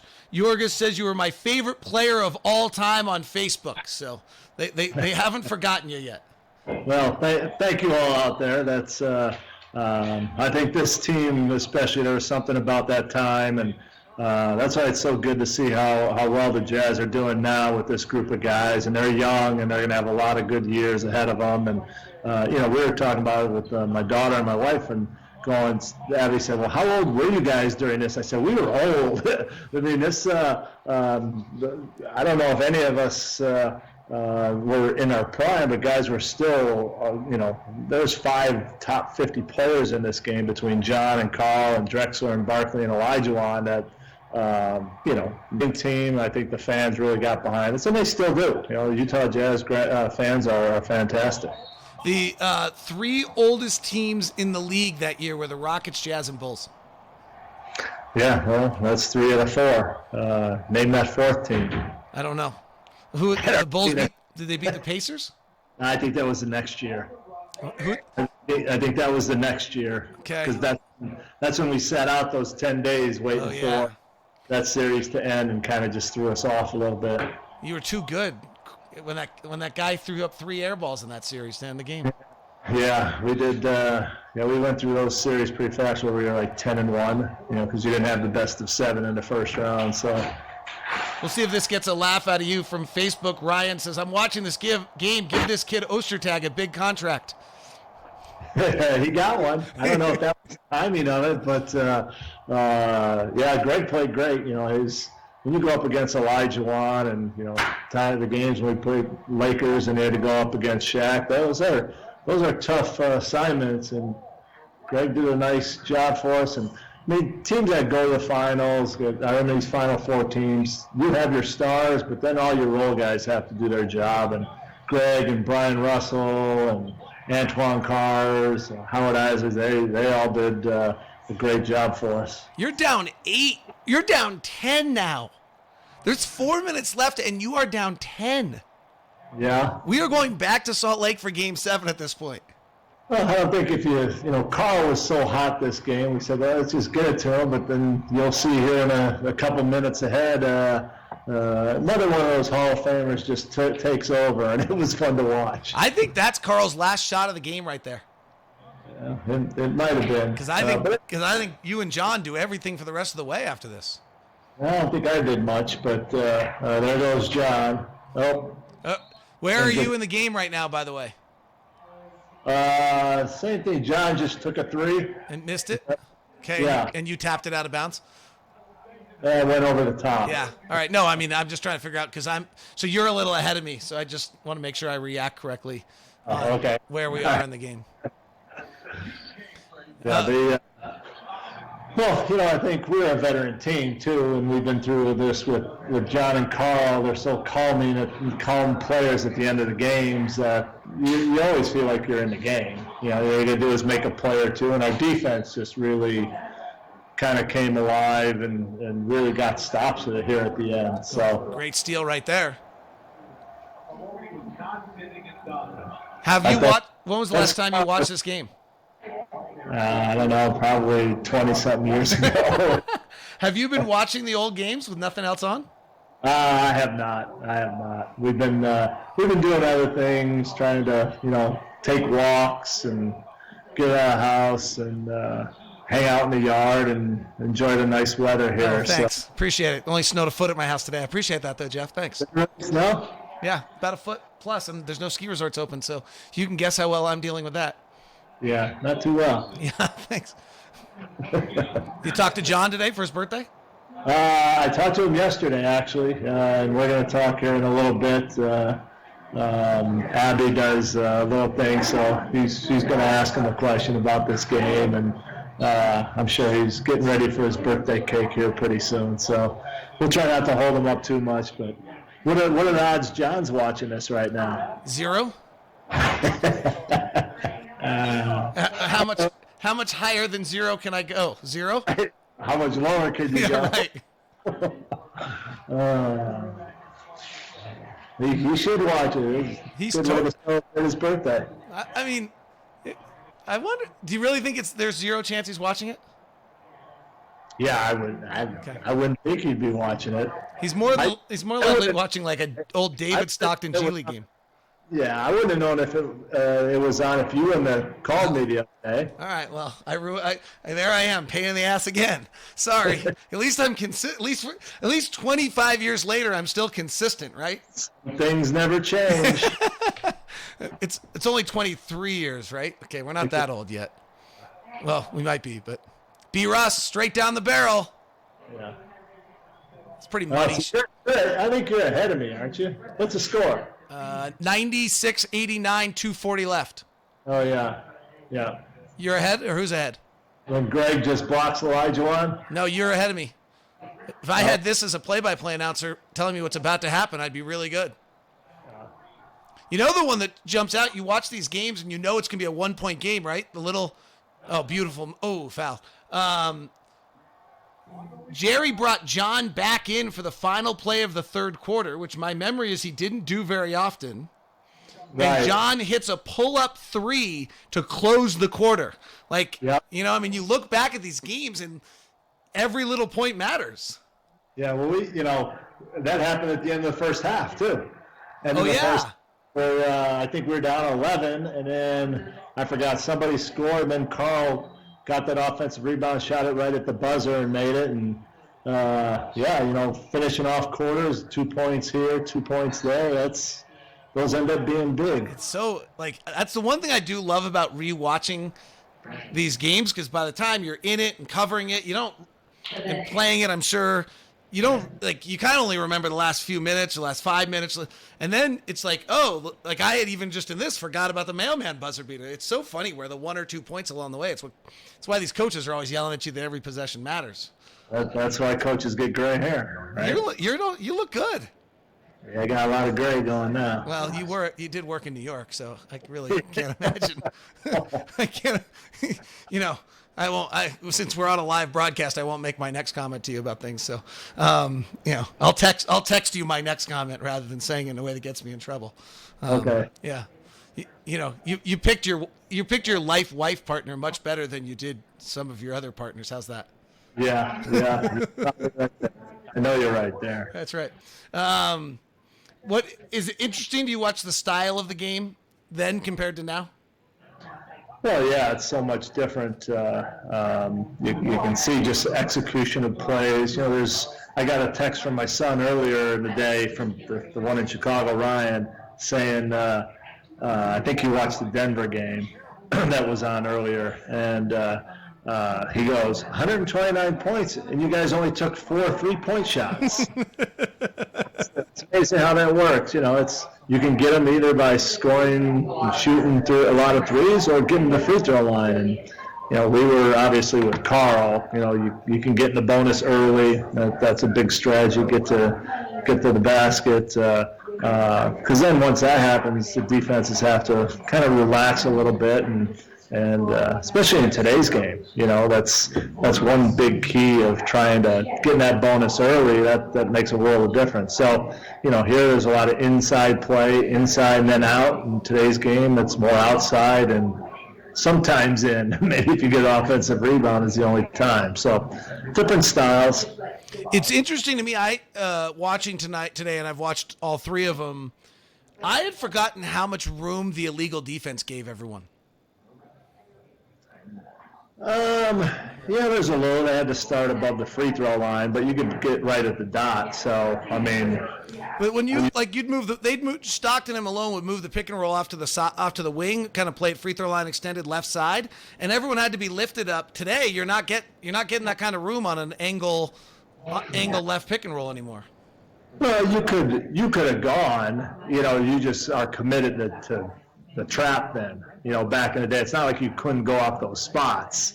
You just had to start there. But as soon as you started moving that way and cross that area, you had to go double. So, that changed the strategy a little bit, especially against, you see in this game, B. Russ hit a couple of huge threes because eventually they're going, what are we going to do with John and Carl? And then it leaves other guys open. So, the rules kind of, we had great coaching, between Jerry and Phil and Gordy.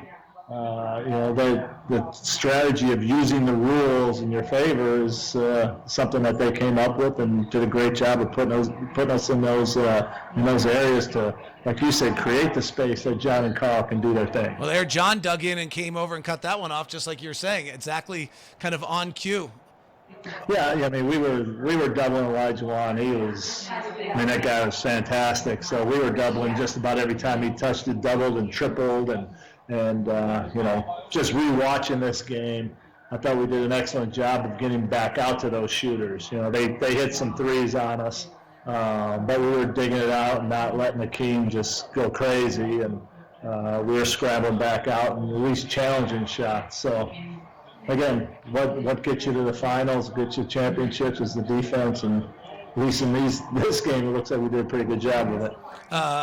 Mark Eaton joined me earlier today, and we were talking about players. He said Olajuwon was the hardest player he ever had to guard. That was the one who gave him the biggest fits, just those soccer feet, that mobility.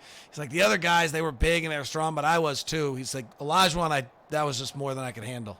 He had all the spins, and the thing about Olajuwon is, he could spin, and then he knew where all his players were and would make these passes out from, making a drive to the baseline, spin to the middle, jump up in the air, and we'd have three guys and rotating around scrambling, and he'd throw it to the right guy. He was a real force down there to try to do something with. Sometimes you had to pick your poison and hope the other team missed the shots. B. Russ, big three, makes it a 4-point game. Here's a good example. Since I'm a little ahead of you, you'll see us helping out and then throwing out and trying to get back, and You did a nice job there, Jeff. You got back to Ellie. Yeah, and so sometimes you get lucky the guys miss it. And this is about that area where John just takes over, and he makes them. He gets the steal right there. So I shouldn't be announcing it because there it is. Minute left. 2-on-2. Stock to the rack. That was a nifty little move right there.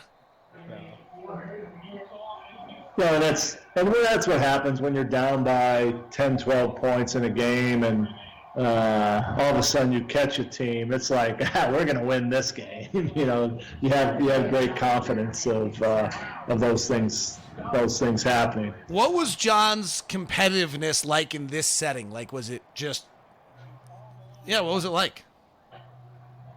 I would say John's competitiveness was no different than any other time. He was competitive every play of every game. He never took a play off, and that's why he's one of the 50 greats. He could have done over his career a lot more scoring than he probably would want to. He enjoyed making passes and getting other guys involved and running the team.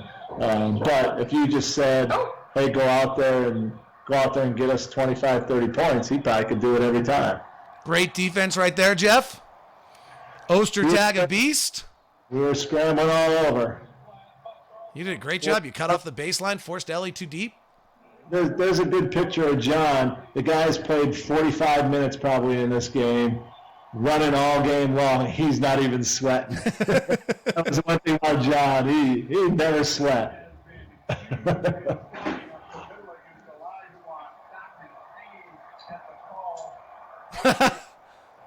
Well, my DirecTV just got stuck. I don't know if yours did, but mine just got stuck on clicking on John Stockton's basically with a certain phrase in reaction to the call right there. So if yours is still rolling, you can tell me when the shot goes in here coming up in a minute, because I actually have my broadcast has frozen on DirecTV for a second.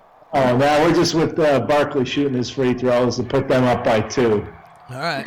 12-2 run in the fourth quarter. Yeah. Is that an Abby or a Stacy? No, that's Abby. How's it going? She's Good, Abby. Congratulations on all your success. Thank you so much. Fun to watch. We're all keeping an eye on you. Oh, thank you. Well, I'm keeping an eye on this game because my dad was pretty good. He was really good. You were really little though, or not even born yet. I was pretty young. Yeah. I was 3 years old, I think, in this game. This was 97. I was 3. All right. That's great. So there goes John. Barkley made his 2 free throws. Are you still frozen, No, Dave? I got it. They just came back to Stockton scoring. Yeah, so that's I think John's 4th basket already in this last minute and a half. Maybe 3 baskets and 2 free throws. So that was a pretty crafty version of creating the to get his little right hand floater with pushing off of the left side there. That's a nice job of opening up a shooting window. Body control. That's right. The double-breasted suits by the doctors in the back are really classic too, by the way. Well, you watch these, and they skip little things. It's like now they're showing it where we have the ball with the 2.8 seconds to go. They didn't show the play where they missed, and now we got the rebound and called timeout. They skipped for this. Do you remember this huddle at all? Yeah, John, get the ball, or get it to Carl quickly on a pick and roll. And I think Brian and I scissor off.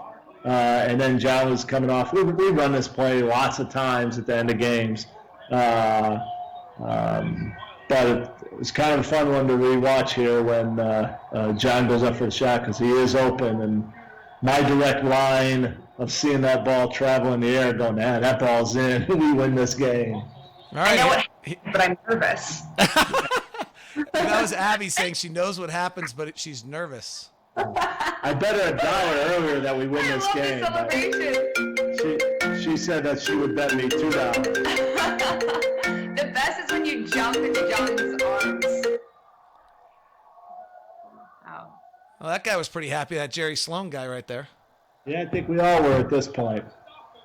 And it's funny because we all do the celebrating here, and then the biggest thing, we go in the locker room, and there was a celebration for like 3 minutes, and then we just sat at the locker and had a beer and got dressed and went home and celebrated in Utah. But that was an excitement for all of us. Obviously, John, none of us have been to the finals, so it was a big final accomplishment. Nice scream by Carl. Yeah, or bear hug. I think Drexler was bear hugging him. Yeah, if you can watch that. Oh yeah. See, I already knew that ball was in. Well, let's see. Watch your reaction. Yeah, you've started to run toward John before that ball is in the hoop. You absolutely. I had the best angle at it, watching it. So. Stephen Howard clocks Greg Foster in the face as they're running out there, by the way. No. That's great. I think what you're touching on, though, is the loss in Seattle was so awful, right? That was just horrendously painful for all of you guys. And most teams don't, it's hard to come back from something like that. Yeah, we had opportunities. This was, 96, 97. So, I think the 7 years I was in Utah, I think we're in the Western Conference Finals or Finals, I think, if I'm not mistaken, maybe 6 of those years. So we had opportunities, and then finally, this is the year that we were able to, well, I guess the last 2 years we were in the Western Conference Finals, but up until this point, so maybe 5 of the years. So, it was an accomplishment. We finally got over that hump and had a chance to play in the finals. So I think Jason Morford on our Facebook feed just summed it up. So cool. The technology made it possible to watch the Jazz moment with a Jazz legend who played in it. Seriously amazing if you think about it. He's actually in Alaska. The rest of us are all at home, stay at home in some sense, and we're eavesdropping as you watch the greatest moment in Jazz history. I can't thank you enough. Really cool.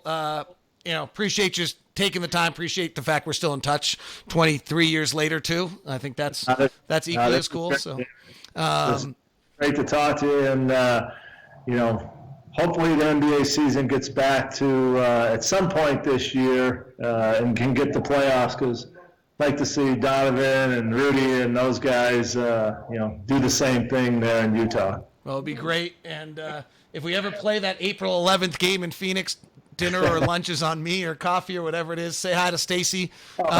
Congrats.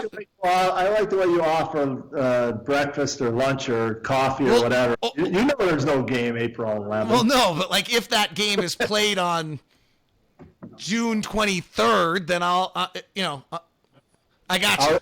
I'll get yours, David. All right. Well, I also didn't want to make you have to go to dinner with me. I thought coffee was shorter. You might think that was a better choice. No. Great, man. I really super appreciate it. Congratulations to Abby on all her success.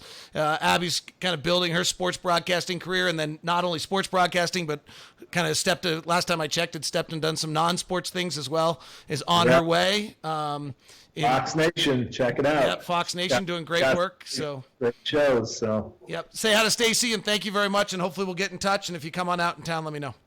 All right, Dave. Thanks, buddy. Appreciate it.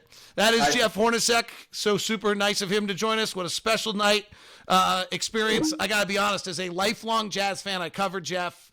He and I became friends when he was as a coach, obviously. But I was in the media then. I probably shouldn't have felt as much as a fan, but as someone who rooted their whole life, if you told me, I have a sign next to my desk that says, if at 18 it's kind of my mantra on things. If at 18 you'd ask me, well, if at 18 I'd got to do a dual broadcast with Jeff Hornacek rewatching that game, that'd be pretty cool. So I hope you enjoyed it as much as I did. Thank you very much for tuning in. Jazz Bulls later tonight, but right now you can go watch Facebook Watch, and then the AT&T Sportsnet broadcast is coming as well. Thanks very much for tuning in today. It's been a lot of fun. Hope you enjoyed it. If you missed some of our interviews, I'll try to cut them up off YouTube or something and put it together as a podcast for you for the weekend. Thanks very much for tuning in. Stay safe, stay social distance.